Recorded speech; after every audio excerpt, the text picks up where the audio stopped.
وفاة السائق وإنقاذ مرافقته في سقوط سيارة قرب الجرف الأصفر.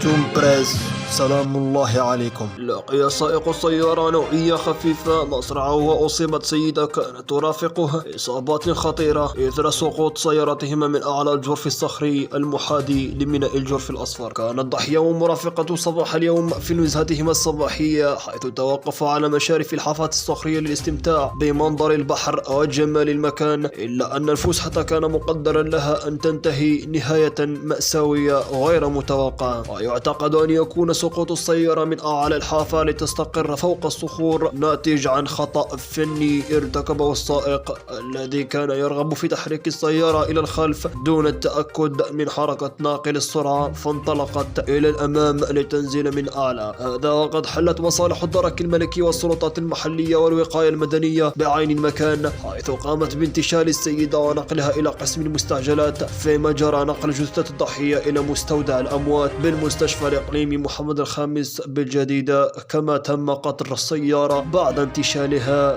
من بين الصخور.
إن أعجبك الفيديو لا تنسى الإعجاب والاشتراك في القناة.